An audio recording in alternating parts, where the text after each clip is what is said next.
jump up, people, are you ready?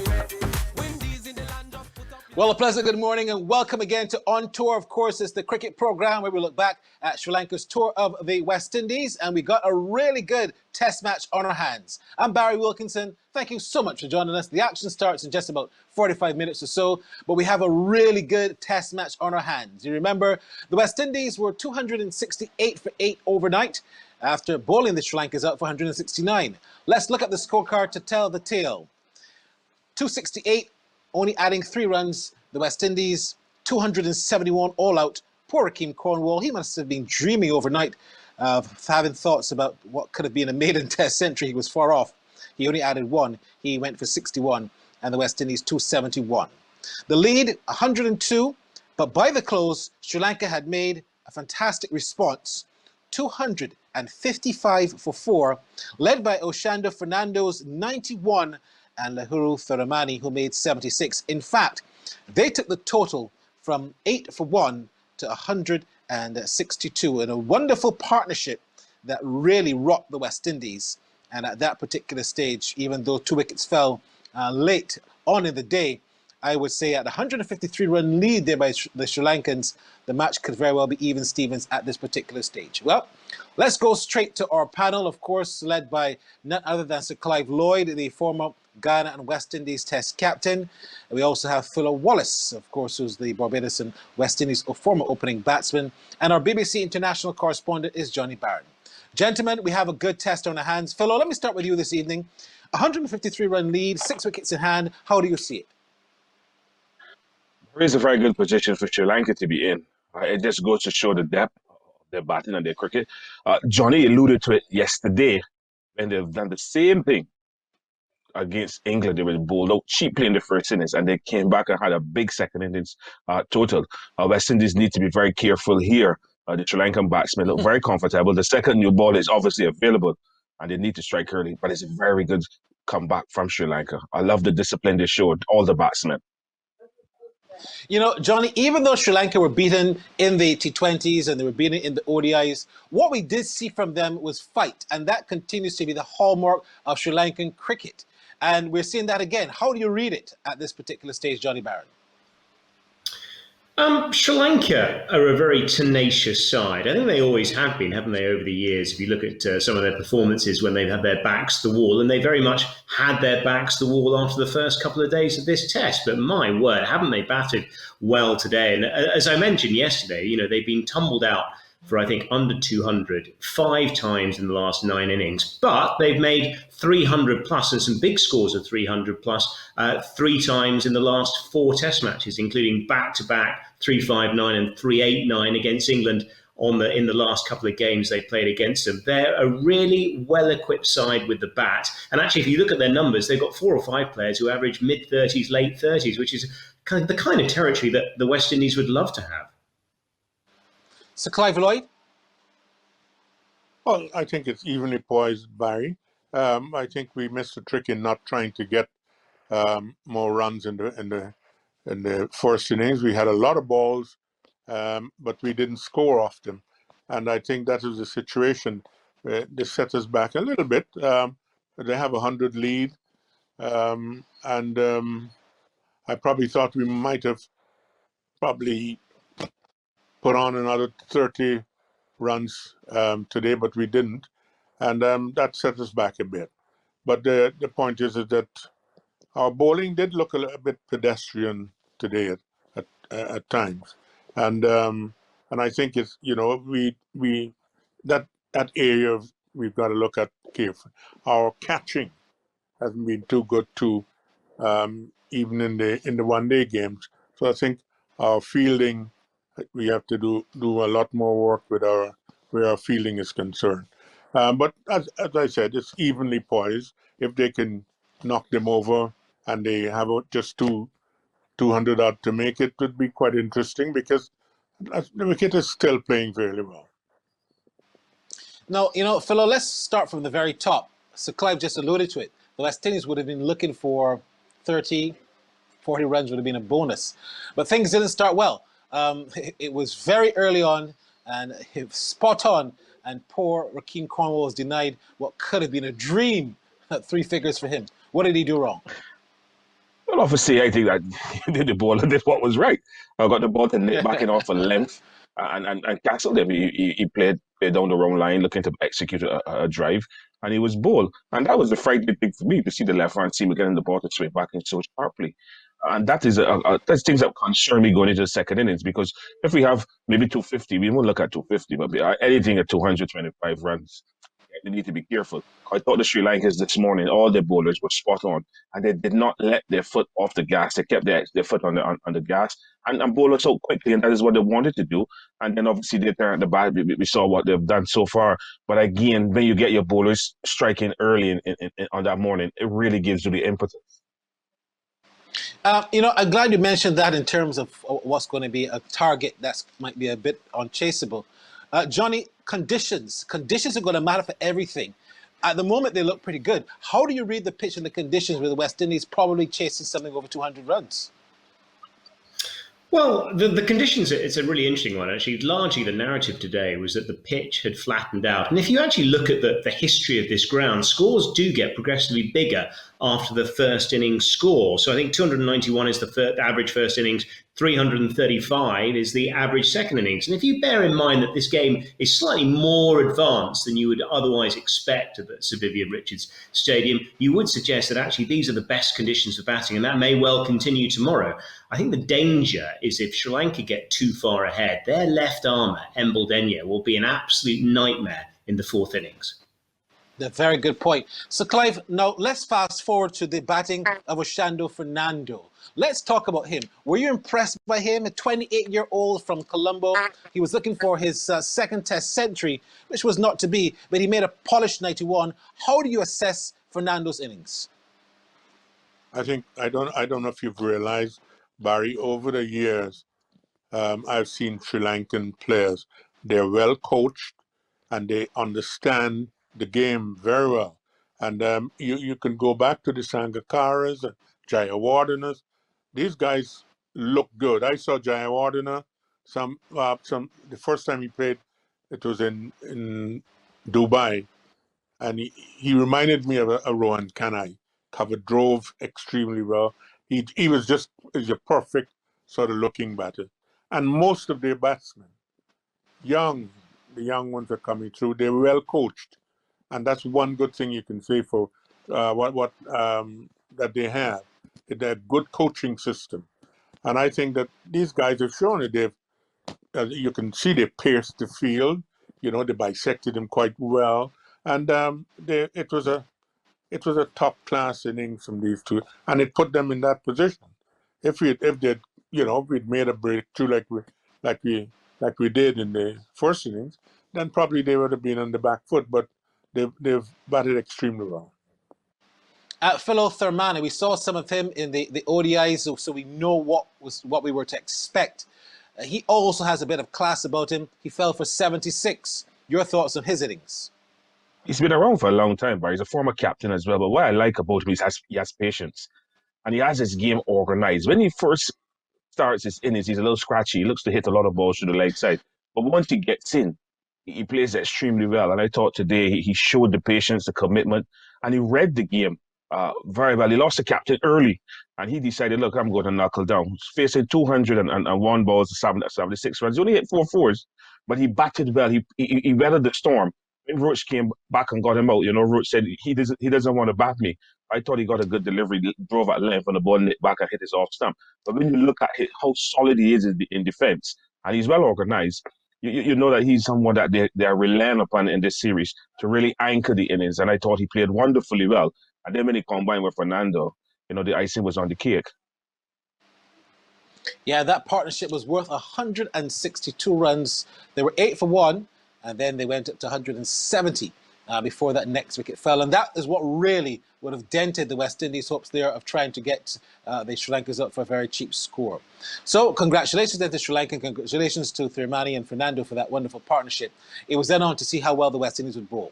You're watching On Tour here on Flow Sports. When we come back, lots to discuss. The captaincy of Craig Brathwaite, how he rotated his bowlers, and also the surprise package, well, not for me, but perhaps for some viewing for the first time, Kyle Mayers. He was certainly sensational. When we come back, On Tour. Put up your hand, it's time to to the top, it's time to jump up. People, are you ready? Windies in the land, just put up your hand. It's time to... So welcome back then to On Tour. Of course, the scores again. The West Indies 271 in response to Sri Lanka's 169. And at close, they resumed this morning. Sri Lanka on 255 for 4. A lead of 153 runs. Welcome back to our programme. I'll go to Johnny Barron with this particular question. Johnny, I come to you because you might not have seen a lot of Kyle Mears as a bowler. You saw that tremendous innings of 210 in Bangladesh, and we saw glimpses of that form when he made just 40-odd in the first innings. But your thoughts on his bowling, because that is what put the West Indies actually back in the game, his 2 wickets for 10 runs. Yeah, I was really impressed. I mean, I believe he started his career as a bowling all-rounder and he's gradually been turned into a batting all-rounder. But he's got an incredible average or record in the game. He averages 22 per wicket. I think he's got 72 first-class wickets, 3 fifers, 2 for 10 today. I thought he was absolutely exceptional. And actually, to some extent, you could say that having 5 seamers available, you could probably play an extra batsman in this side, and that might be useful, of course, when West Indies have to chase in the 4th innings. But no, I thought he was very good today. And I think, to be honest, I'm surprised he was taken off. He was seen to be used as a partnership breaker. But seriously, he's a decent front liner. I was really impressed, really impressed. And Roach, your thoughts on Roach, Johnny Barron? 2 for 28, again, the workhorse.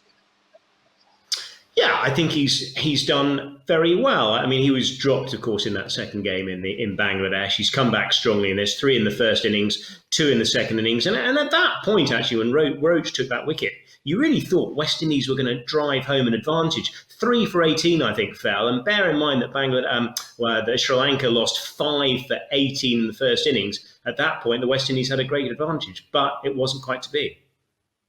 Philo, I hate to say it, but the weakest link in the bowling attack yesterday, or on day 3, looked to be that of Shannon Gabriel. How do you assess him? Where is he going wrong at the moment? Well, Barry, they're saying that he was in quarantine coming out of Bangladesh. They're saying quarantine. I think that he's lost his rhythm and he's fighting his action again because he doesn't play a lot of cricket. He only plays test match cricket and 1 or 2 first-class games, if ever. And I think that when you look at him, Roddy Estic needs to do extra work with him to get him ready. He's a big guy and he bowls off of rhythm, so he needs to play cricket. And if he's not playing, well, then it has to be practice and practice galore. Because he's struggling. He's definitely struggling. And they've gone into this test match with 5 seamers. And when you look at whatever the result will be, we're hoping it's a West Indies victory. We're looking at West Indies victory. Then they'll have to review playing 5 seamers for the second test match. I can't see them playing 5 seamers for the second test match at all. So I believe that if Shannon Gabriel doesn't get it right with the second new ball that is due early in the morning, I think he could be facing the axe for the last test match. He's woefully out of form. I also want to put to you the bowling of Jason Holder. Jason Holder today looked pretty good at one stage, but he has not been able to look as penetrative as he did in that first innings. Where did he go wrong, Philo Wallace? I didn't think he really went wrong. I think the wicket barrier is just flattened out quite nicely. And the Sri Lankans, there's that bounce is not there. And the Sri Lankans obviously has adjusted it. They're batting quite nicely. The surface. Jason tried his utmost best, I thought, to get wickets. But the swing was not there. He had good lines, good lengths, but again, you will feel like he will come a little fuller and attack the stump. And we know Jason just hangs the ball outside the off stump and rely on swing. So with no swing, hanging outside the off stump, the Sri Lankans just going to allow it to go through to the keeper. So when you look at his figures, he bowled 14 overs for 22 runs without taking a wicket. Some people would say he bowled well, but on a pitch like that, you need to attack the stumps a bit more. And with his height as well, you just want one ball to misbehave. But I thought today he tried, and he was not attacking the stumps as he should on a day 3 pitch. So Clive, captaincy now. You know captaincy better than perhaps many other people, being a very successful one yourself. Craig Brathwaite, he got a lot of praise for how he rotated the bowlers and how he operated on the first day when Sri Lanka were limited to 169. Now the pressure's on. How did he look under pressure, Craig Brathwaite, as captain? Well, yes, I think I don't think he done badly. The point is he changed his bowlers around. He was trying different things. And it obvious that some paid off. And the wicket this pitch is just playing much better than people expected at this time because, there are quite a few marks around. But you have to give credit to, this is test match. This is a test match. These guys have played quite a few test matches. And, they wouldn't give away their wickets. So it's obvious that you have to bowl properly and have the right feel. And I thought he did fairly well with his field placing. The, he's still in a learning process. This is probably what his eighth Test match. So he doesn't have a lot of experience of such, but I thought he handled the situation quite well. When he brought back Mayers and he got 2 vital wickets, probably he could have bowled a few more overs and try and see if they could have just purchased a couple of more, which would have put them in a much better position. But it is evenly poised. This is Test cricket, and it's obvious that people will not give up their wickets as easy as people would like. This is not a one-day game. It's a Test match, and it's who plays well over that period. And I feel that they've done fairly well. But the only thing about it, I thought that after you remove the side for 159, you're looking to bat them out of the game, and they could have done so by, they faced quite a lot of balls, but they just didn't capitalize on that. They should have looked for somewhere around 350, which have put them in a very handy position. Johnny, Sir Clay spoke about it. Fernando, for all the brilliance of his batting, he had an early chance. That chance put down there by the former captain, Jason Holder. Talk me through it. Should he have taken that? Yeah, leg slip, wasn't it? And it brushed the glove on the way through, diving to his right-hand side holder. I mean, to be honest, that's the kind of catch, I think, in that kind of position that a pro would probably look to take 9 times out of 10. And Cornwall, it just seemed to affect his confidence through the course of the day. He went for 4 and over pretty much through the course of most of the day, apart from when he dragged it back at the back end of the day. And it was a critical moment. That would have been 38 for 2. Big moment in the game. Fellow, I see a lot of people that get emotional and get excited when a player does well. I even saw a well-known person in Cricket West Indies speaking so eloquently about Cornwall, and if he was playing for much longer, West Indies might have done so much better. But today, the pressure on, how did he look as an off-spin bowler to you? The thing is about Cornwall, Barry, is that he's a cricketer, and I find what I find today is that he didn't put a lot of revs on the ball to turn it. I would like to see him put more revolutions on that ball because he's strong. He has a strong wrist, and he bowls from a high action. I would like to see him look to rip the ball and get the ball to bounce a bit more.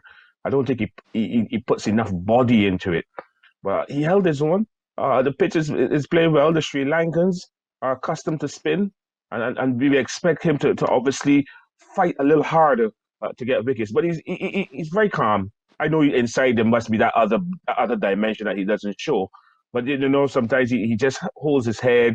He just shows a little dissatisfaction. But I think that all in all, he's learning still, and this is his first Test match at his home ground. Although he's accustomed, might be playing a few games there, but the thing is that this pitch, Barry, has flattened out quite nicely. So the bowlers have to work a little harder for their wickets, and I think that Cornwall just has to put in a bit more effort when he gets that ball in his hand. All right, you're watching On Tour. When we come back, we'll hear from Kyle Mears, and also we'll discuss with our panel target. What target will the West Indies feel comfortable chasing? You're watching On Tour here on FlowSports. We'll be back in just a moment. Put up your hand, it's time to party. Turn it up to the top, it's time to jump up. People, are you ready? Windies in the land, just put up your hand, it's time to party. So Sri Lanka resuming on 255 for 4. Much better day they had yesterday than, of course, on the first day when they were bowled up for 169. Kyle Mears, perhaps the best bowler on show for the West Indies. After the day's play, he spoke with Alex Jordan. You got the breakthrough for your team this afternoon, 2 quick wickets. You were originally a bowling all-rounder for the Windward Islands. Can you tell me a bit about that transition from bowling all-rounder to batsman? Yes, thank you very much. Happy to get my first Test wicket. But yeah, I started off as a bowling all-rounder, my first class debut playing for the Windward Islands. Sadly, I got an injury, ankle injury, and then from then, representing Barbados in first class cricket, it turned around and I became a batting all-rounder instead of a bowling all-rounder. How do you see it fitting into your game? Are you interested in turning your arm over a bit more? Of course, I like to be in the game. I'm that kind of person. I like to win games for my side, so bowling, batting, fielding, any part of cricket at all I could play to win the game for my side, I would do that. All right, well, what do you think of the state of the match right now? Sri Lanka's done a good job in pulling things back today. Yeah, I think the wicket is a good one. It's flattened out nicely. Obviously, they had the upper hand today, but the game is still evenly poised. We're still in the game, 150 runs lead. All we need is 2 early wickets tomorrow, and then things could look different. Thank you so much, Kyle Mears, and there, Alex Jordan. So, gentlemen, let me put it to you. The target right now is 155, at least the lead, I should say. Correction, 153 is the lead. What kind of target do you think the West Indies will be out of their reach on this track, and 2, that they will be finding easy to get if they get in there on this pitch, like you said, Phil Wallace said, is flattened out? But Barry, they have a guy by the name of De Silva, who is 46 not out from 74 balls. He has 7 half centuries and 600s at Test match level. So we need to get him out early. If we don't get him out early, we could be chasing something like Test 250 because he looks really good. And that young man that is with him as well, Nasanka. I think the 2 of those, we need to try and price one as early as possible in the morning with that second new ball. I believe the captain will pull the second new ball quite in the first over and get the fast bowlers cracking. I don't think we are looking at anything over 250, Barry. If we can limit Sri Lankans to 200 runs that we have to chase, I'm comfortable with that. 250, the Sri Lankans are going to be in with a shout. And why I'm saying that is that the way how they started this spring, the fast bowlers started wonderfully well to prize out those last 3 wickets. And that is confidence for them. Target, Johnny Barron, talk to me. Well, of course, West Indies have chased 395 in Bangladesh and a very good chase against England of 200 at the Ageas Bowl last summer as well. I wouldn't want to be greatly beyond 250, to be honest, especially in Buldenia in that 4th innings will be hard work. But first things first is getting rid of the final 6 wickets. They'll hope there'll be another collapse like the 5 for 19 in the first innings, but let's see. And Sir Clive, talk to me. Anything over 250 might be a little, difficult at times. But I think if with a new ball, if they can price out these guys and they can bowl them under 350, yeah, they would have done very well. 250, I think they can make because pitch is still playing pretty well. And I would think that, yes, it would be quite an interesting test match and one that the West Indies should and could win. All right, interesting thoughts there from Sir Clive. Thank you, gentlemen, Phil Wallace and Johnny Barron. Put on your seatbelts. We're in for what should be an interesting ride. 153 the lead, 255 for 4. We're going to have a resumption in just a moment. Thank you so much for joining us on tour. If you can't watch the entire day's play, join us, of course, tomorrow for the highlight show. I'm Barry Wilkinson. Goodbye for now.